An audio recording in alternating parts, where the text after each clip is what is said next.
You're watching the award-winning GHS-TV, a nationally recognized student television station.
Hello and welcome to a new edition of Shelby County Schools Report.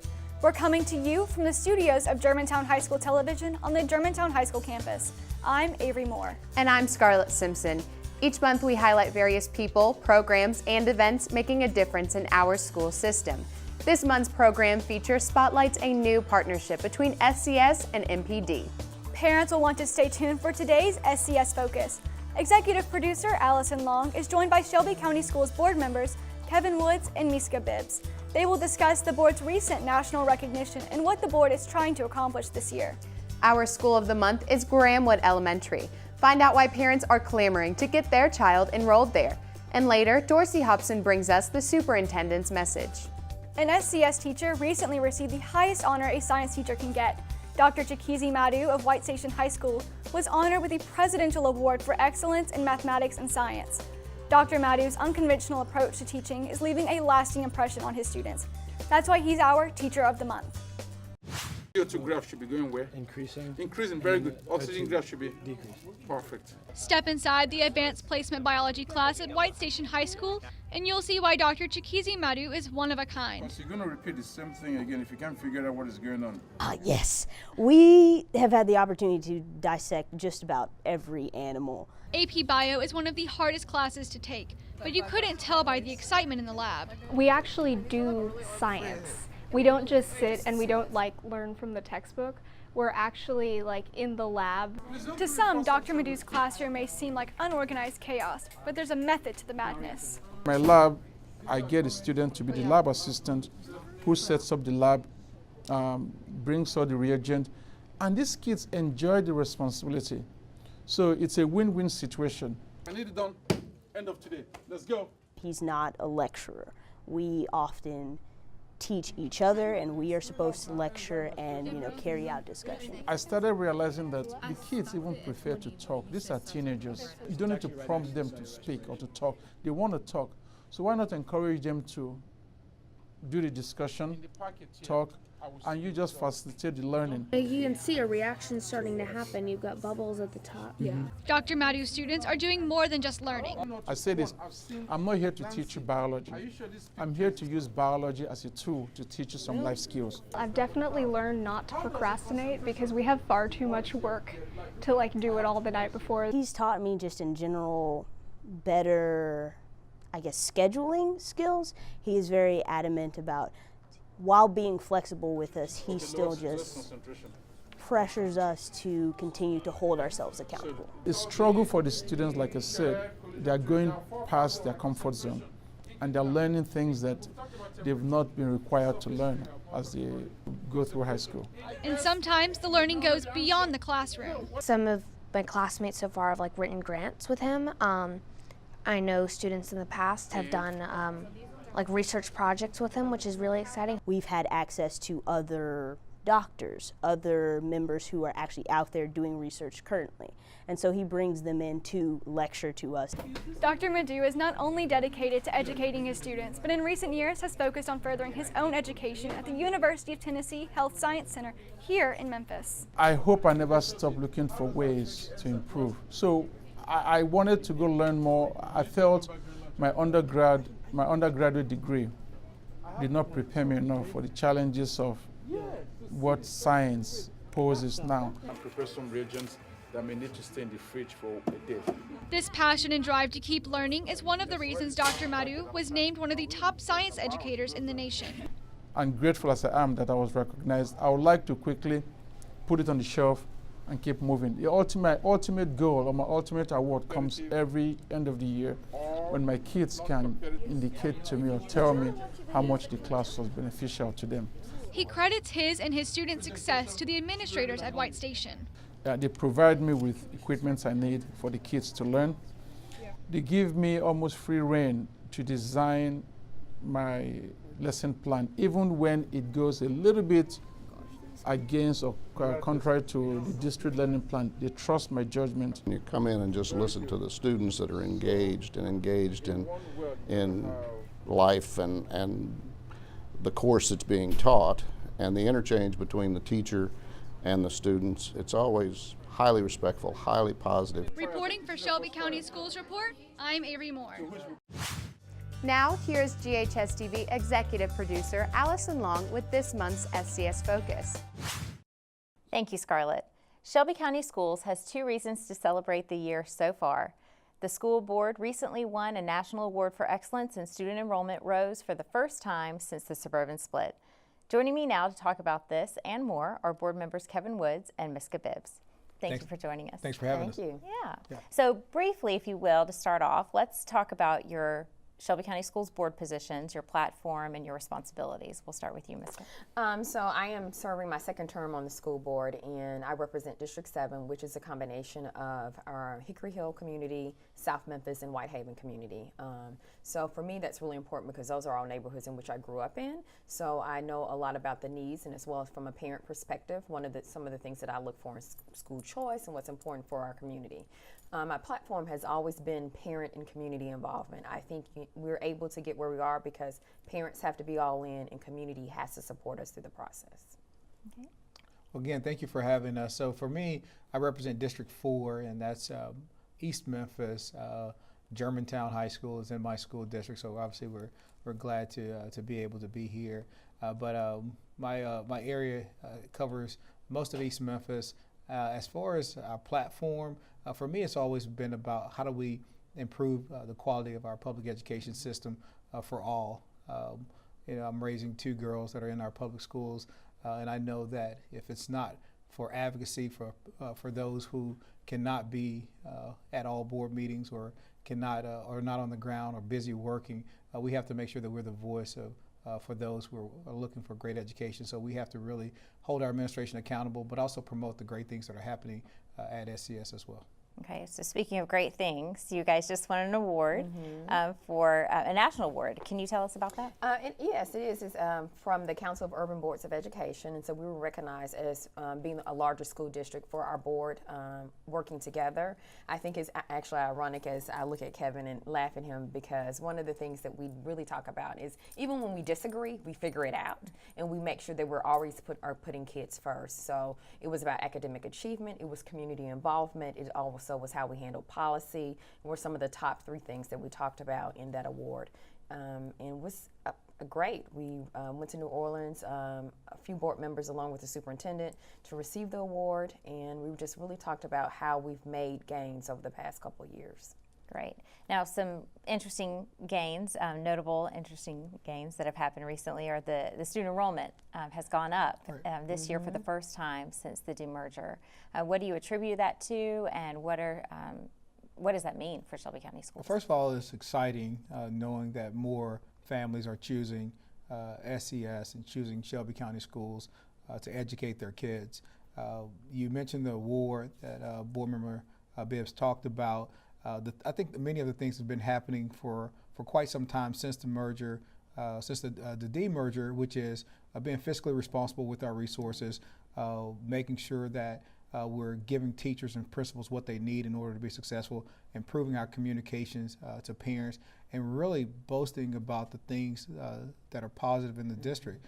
It's folks like board member Bibbs, who are saying, hey, listen, these great things are happening. Let's boast about them. And which is one of the reasons that we were able to receive that award, is because you're simply making the nation aware of the great work that's happening. But I really attribute it to really strong teachers, strong principals, and parents who are saying, you know, we think this is a great place for us to get a quality education, and you're seeing it in the enrollment numbers. Do you have anything to add to that? I agree with Board Member Woods around that. I think it's really about telling our story, quite honestly. I think sometimes we kind of got lost in the merging and demerging, and really we forgot about telling the story. So I know since I've been on the board, and Mr. Woods has served a little bit longer than I have, one of the things that he pushes about is marketing. And so within that pushing, how are we telling our story so parents can be aware? And I think it's paying off. We really are marketing our schools and what choice looks like within the district, because I think sometimes people forget about all of the variety and types of choices we have regarding education, and the numbers you saw it this school year. Now, with a school district this size, it's one of the largest in the United States, what are some of the challenges that you face? Where do we start? There's definitely not a shortage of challenges, because when you're a school district this size, how do you make sure that you're serving all families equally and equitably? How are you making sure that when you know that a school like Germantown could use a new football field, again, they're having a great year, how do you do that in a way in which you can reward other schools and making sure that the needs are being met at all schools? And so I think that continues to be a challenge, is how do we take limited resources and put them in the place where they're best needed, and to get the best return for our families that are choosing our schools. Financially, I think we're in a good position, but we also know that that we still got a long way to go in order to really improve the academic performance of our schools, that we really are going to have to continue to find ways to increase our ability to have additional revenue to be able to expand our offerings to all students. I would agree with everything he just said, but I would add on to it, just making sure that we are always constantly working on our communication with families, because I think, you know, you communicate differently at different tiers. I think when, again, going back to parent and community involvement, different people need to be met in different places, but making sure that we have our best handle on what that looks like. You know, a high school parent needs to know some different information from the elementary parent, and just making sure we don't take that for granted, because we want to make sure we meet all families where they are.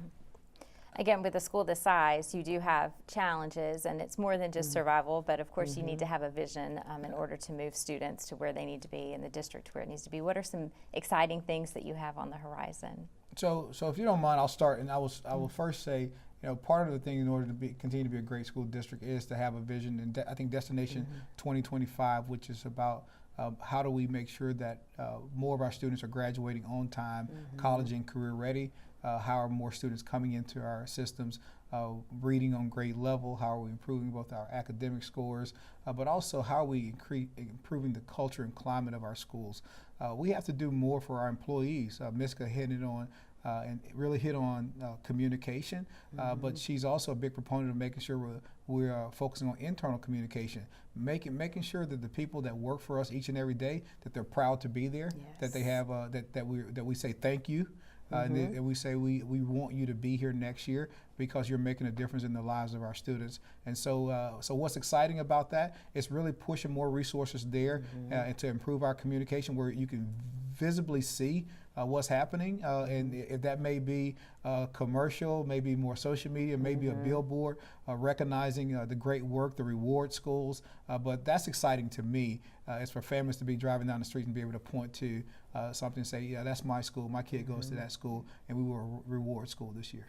Absolutely. Everything you said, and I also want to just chime in and talk about our schools that made great gains this year. Right. We saw schools that made gains regarding progress and performance, and that is something that we really think that everyone should know about. Great. Well, I so appreciate having you both here, and congratulations on your award, and I wish you many, many awards to come for the great work you do. Again, thanks for having us. Thank you. All right. When we come back, Scarlett Simpson takes us inside Grahamwood Elementary and shows us why it's one of the most popular schools in the district. Stick around. I wish I was in school. If only I had a math test today. I'll stay after class. I'll clean the chalkboard. I wish I was in school. School ends, but free lunches for your kids don't have to. Find your local food bank at feedingamerica.org/summer meals for help. Hello and welcome to Cable Quiz. The academic. Do you know how incredible it is to work at a TV station in high school? GHS-TV is a student-run television station. There's so many things you can do here at GHS-TV. You can be in front or behind the camera or both. You have that opportunity. There are no limits. We have sports and we have news and we have entertainment. So the students here get a well-rounded view of what it's like to be in the TV field. It's my life. It's what I want to do. From all of us here at GHS-TV, thanks for starting your morning with us. For more information about the Kappa program, visit ghskappa.com or call 755-7775. You're watching the award-winning GHS-TV, a nationally recognized student television station. With an excellent optional program, diverse student body, and active PTO, it's no wonder Grahamwood Elementary is one of Shelby County's most popular schools and our School of the Month. Fun. Excellent. Diverse. Fantastic. Educational perfection. I guess that's 2 words, isn't it? Grahamwood Elementary School on Summer Avenue is not your typical school. I have 9. We are a very unique school. We are kind of a school in a school, so we have the optional program and the traditional program. Students have to test into the optional program. They also have to maintain certain grades, maintain certain conduct to stay in the optional program. It's extremely important. The optional program at Grahamwood allows us to reach those kids that are performing at the highest level that might otherwise not get the level of education that they need. What makes this pumpkin so unique? The optional program, paired with the top-performing traditional school, means high expectations for all students. We meet the children where they are, but we take them much further than they think that they can go. We push them. 4, 5, 6, 7. Our school is our reputation, and our school is our name. And when you hear that someone went to Grahamwood, you expect to have their stuff in order and their ducks in a row. And so it just kind of comes with high expectations being here. The rigorous curriculum doesn't mean there are no fun and games. Teachers say they feel free to explore different and creative ways of teaching.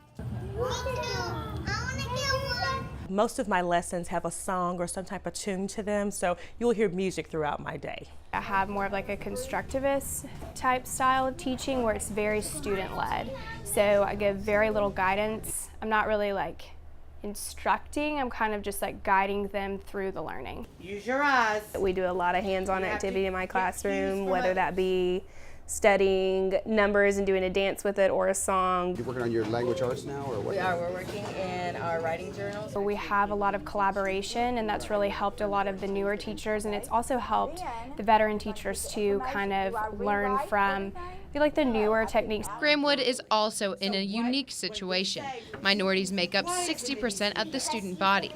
That diversity is celebrated every day. When you come to Grahamwood, we look like the world. Ready? We're diverse as far as racially, we're diverse culturally, we're diverse socioeconomically, we're diverse religiously, we're even diverse geographically. Because we are so diverse, we celebrate lots of different holidays. We do Chinese New Year, Hanukkah. I have students who celebrate Diwali this week, and they're showing me all these traditions they do. They become very, accepting of others, and I think that that is something that you just can't teach. You do not go outside and see all one color race, all one gender, all one hairstyle, all one type of clothing. So we're preparing our students and we're showing them. The diverse student body and rigorous curriculum in both the optional and traditional schools has led to a big but good problem. Let's see what you remember about addition. We are the most requested school in Shelby County. That popularity has led to overcrowding, but a solution is in the works. Grahamwood recently got the approval for a 10-classroom and gymnasium addition. The expansion will help alleviate overcrowding and allow more students to attend the popular school. We have such a large waiting list every year, so this will allow us to have more children and be able to impact more children, not just in our neighborhood, but across the city. This is the future of Grahamwood right now, and I see nothing but us continuing to grow and to offer the best quality education that anyone can get anywhere. That's a buckeye. It fell from the tree. Reporting for Shelby County Schools Report, I'm Scarlett Simpson. Helping students become better readers. That's the driving force behind Books with Blue, a partnership between Westside Elementary and the Memphis Police Department. Twice a week, officers reach to students and help with homework. While students are getting much needed help, it's also shaping their image of a police officer. So after you read that, what did y'all take from that? At first I was scared of them. I used to didn't like polices. So we're gonna look at A through D, and we're gonna pick the best answer. In the beginning, it was some reservation. They weren't quite sure what to expect of us. Most times when people meet the police, they're not having a good day. His front claws on Sky's floor. Now I know that there are good people teaching us reading. So you can just say the Utah DOW. This is our very first year, and last year was a struggle with our state testing and understanding the data and understanding what we were missing. We were realizing that a lot of kids needed some extra help outside of what they were getting in the classroom. So we wanted to find who can be tutors, and the police officers were the greatest, people that we can think of at the time. My concern was we were putting kids out in the streets. Well, actually, they were graduating, and they were not prepared. And I knew that they weren't prepared. We were going to deal with them on the police level. I still didn't understand how was he going to make this happen. And for him to be able to pull officers off the street for 1 hour, just say, hey, give me 1 hour, covering the entire Fraser and Raleigh, and all of his officers accepting the fact that they're going to have to cover each other while those 8 to 10 officers are here in this building working with my 3rd, 4th, and 5th graders. It's just beyond my belief. I told the guys, either we help the kids now or we're going to deal with them later. Everybody was raising their hands. We had to select the officers to do this program because there were so many people that wanted to do it. I was elated with when it was proposed. I jumped at it like pretty much all of us did. And being a police officer and being able to at least take that little hour out of my day, clear my head, to be around the kids, and to possibly be a person that's going to change the way that they move throughout their school career. I love it. When I decided to pick the students that we were going to have in the program, I didn't want the students that were already A students. We needed the kids that just needed that extra help, that push to get them over. The confidence level was so important. Terrible. Created. We read stories and write paragraphs and work on words that we don't know. They can help me become proficient in my reading. It normally varies each day. Some days we'll come in and they'll give us a packet, of course, and it's, okay, read out loud this day, make sure that they can read with the fluency. The next day will be, okay, let them read it to themselves, make sure that they can read in time and see have they comprehended the passages and the way they can apply the idea to the question and answer. Break that down. Why does he no longer think it's possible? I promote confidence in the kids because sometimes, they may be afraid and they may lack that confidence in themselves going forward. So I try to promote that. The relationship that these guys have with these kids is amazing, especially when you're in an area that the police are not always looked upon favorably, and children growing up believing that the police is the bad guy. They were actually nice and they helped us. Don't try to change Miss Corey. You just said 14. I didn't change it. I said it was still there. We become friends, and when we walk in the classroom, their faces light up with smiles, and so now they're very responsive and very receptive of us all. I say thank you a lot because for how they teach us and how they read to us, and it's very helpful. To see an officer, a person in uniform, that respect to come through the door, it's really special for Westside and it's really special for Fraser. So I think I'm being a little selfish and maybe trying to keep it to myself, although I think it will be an outstanding program for the entire city of Memphis. This month, Superintendent Dorsey Hobson and 88.5 FM began a new show featuring the superintendent and his guests. On his first show, he featured new school board chairwoman Shantae Avant. Take a look. And SCS Live is where we have Superintendent Dorsey Hobson and the new board chair, Ms. Shantae Avant, in the building. How was it? Well, it was an interesting ride for my first board meeting, but I am really appreciative of superintendent and the administration, and really for the support of my colleagues who have said, you know, we have some assurances in you that some of the great work that has happened over the past year will keep moving forward. And we've done a lot of great work around accountability and creating some very key performance indicators to hold the district accountable. And, you know, I think we're in the right direction. I want to continue with that focus, but I also want to focus on a few other things that I think are important. I appreciate the superintendent's acknowledgement of how vested so many of us as board members are in our community. Right. And I think, you know, for me, one of the priorities would be to continue to strengthen what community means as far as our schools, thinking about the needs of our kids. You know, before we would say the school can't do everything. Yeah, Right. I know that. Right.